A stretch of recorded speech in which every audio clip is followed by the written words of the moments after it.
बच्चों last time पर हम लोगों ने डिस्कस किया था बोरॉन फैमिली, 13 ग्रुप के मेंबर। बोरॉन फैमिली में या 13 ग्रुप में या थर्ड ए ग्रुप में क्या आते हैं? Boron, aluminium, gallium, indium, thallium. और इस चैप्टर में हमें दो एलिमेंट के बारे में पढ़ना है, उनकी प्रॉपर्टीज़ की और उनसे जो कंपाउंड मिलकर बनते हैं उनके बारे में डिस्कस करना है। कौन कौन से? बोरॉन और एल्युमिनियम, ये दो कंपाउंड। गैलियम, इंडियम, थैलियम, ये तीनों ही रेयर मेटल्स हैं जिनको बहुत ही कम मात्रा में पाए जाते हैं। तो हमने कल डिस्कस किया था बोरॉन और एल्युमिनियम एक ही ग्रुप के होते हैं, लेकिन इनकी प्रॉपर्टीज़ अलग अलग होती हैं, जबकि एक ही ग्रुप के जो एलिमेंट्स होते हैं उनकी प्रॉपर्टीज़ सेम होनी चाहिए। तो इनकी प्रॉपर्टी अलग अलग होती है। तो ये हम लोगों ने डिस्कस किया था कि बोरॉन की कौन कौन सी प्रॉपर्टीज़ एल्युमिनियम से डिफरेंट होती, अलग होती। इसी के पश्चात आज बोरॉन के बारे में पढ़ते हैं कि बोरॉन जो प्रकृति में बोरॉन जो होता है सामान्यतः दो रूपों में मिलता है प्रकृति में। बोरॉन नंबर एक किसके रूप में? बोरेक्स के रूप में, और दूसरा कैल्मेनाइट के रूप में। कैल्मेनाइट और बोरेक्स के रूप में मिलता है प्रकृति में सामान्यतः। बोरेक्स का फार्मूला क्या होता है? Na2B4O7.10H2। Na2B4O7.10H2 ये क्या है? बोरेक्स। और कैल्मेनाइट का फार्मूला Ca2B6O11.5H2, ये क्या है? कैल्मेनाइट।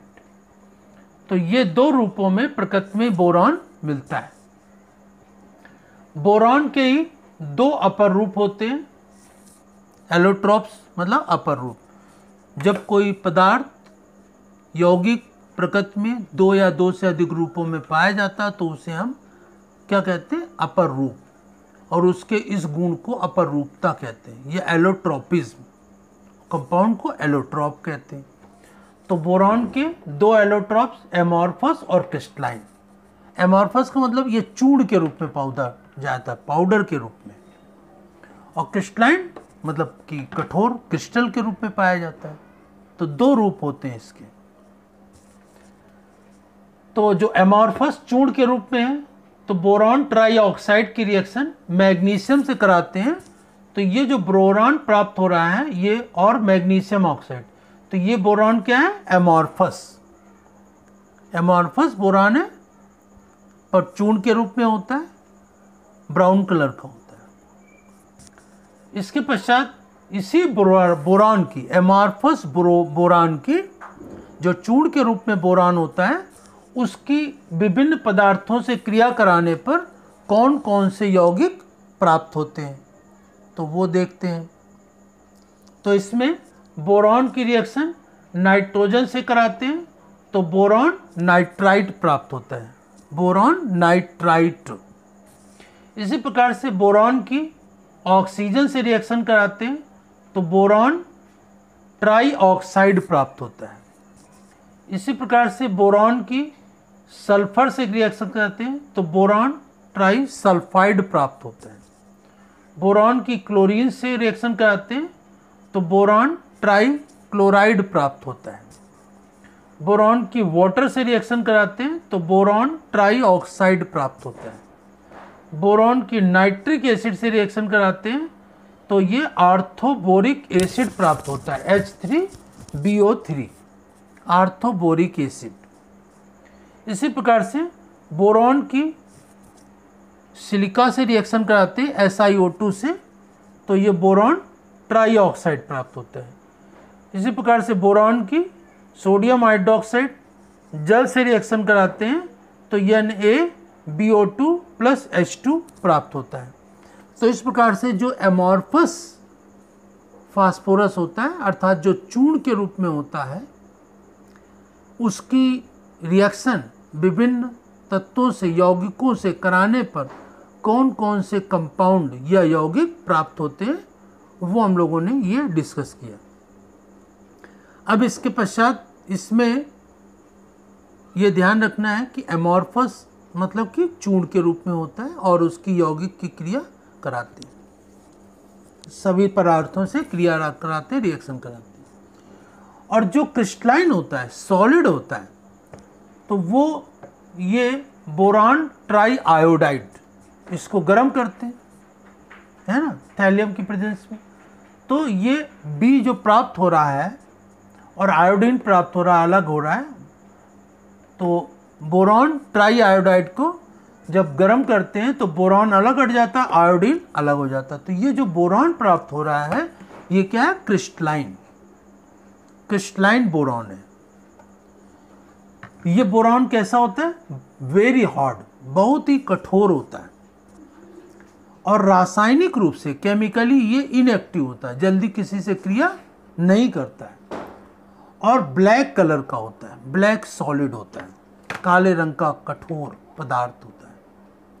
तो ये जो क्रिस्टलाइन बोरॉन होता है, इसका नेचर, इसकी प्रकृति एमॉर्फस बोरॉन से डिफरेंट होती है, अलग होती है। तो ये एमॉर्फस बोरॉन और क्रिस्टलाइन बोरॉन ये दोनों क्या है, एक दूसरे के, ये क्या है, बोरॉन के एलोट्रोप्स हैं, अपर रूप है। अब ये बोरान ट्राइब्रोमाइड, इसकी हाइड्रोजन से रिएक्शन कराते हैं तो ये क्या प्राप्त होता है, बोरान प्राप्त होता है और HBr हाइड्रोजन ब्रोमाइड प्राप्त होता है, HBr। तो इस प्रकार से ये यहाँ पर क्रिस्टलाइन बोरान प्राप्त हो रहे हैं। तो क्रिस्टलाइन बोरान क्या होता है, जो क्रिस्टल के रूप में होते हैं, ठोस के रूप में होते हैं, ये बहुत ही कठोर होते हैं, ब्लैक कलर के होते हैं, ठीक है ना। और एमॉर्फस बोरान की तुलना में ये बिल्कुल अलग टाइप के होते हैं। तो यहाँ पर बोरॉन नेचर में दो रूपों में पाया जाता है, कौन कौन सा, बोरेक्स के रूप में और दूसरा कैल्मेनाइट के रूप में। आपको यहाँ पे फार्मूला भी याद रखना है कि जो बोरेक्स का फार्मूला वैसे पूछा जाता है, तो बोरेक्स का फार्मूला क्या होता है, Na2B4O7.10H2। ये जो डॉट 10H2 होता है, लगा होता है विभिन्न यौगिकों में, इसे क्या कहते हैं, क्रिस्टलाइन वाटर। जैसे फिटकरी होती है, फिटकरी का सूत्र क्या होता है, पोटेशियम एलम, एलम इंग्लिश में कहते हैं, हिंदी में फिटकरी कहते हैं। तो फिटकरी या एलम का सूत्र क्या होता है, K2SO4.Al2SO4 का होता है .24H2। मतलब जो फिटकरी पोटास एलम होता है, फिटकरी होती है, उसमें 24 जल के अणु जुड़े हैं, तो ये क्या है, क्रिस्टलाइन वाटर। उसी तरह से बोरेक्स में 10 जल के अणु जुड़े हुए हैं, 10 वाटर मॉलिक्यूल, ये क्या है, क्रिस्टलाइन वाटर है। और इसी प्रकार से कैल्मेनाइट का सूत्र क्या होता है, Ca2B6O11.5H2। तो ये इसमें क्या है, 5H2 क्रिस्टलाइन वाटर है या क्रिस्टलीय जल है जो इसके साथ लगा रहता है।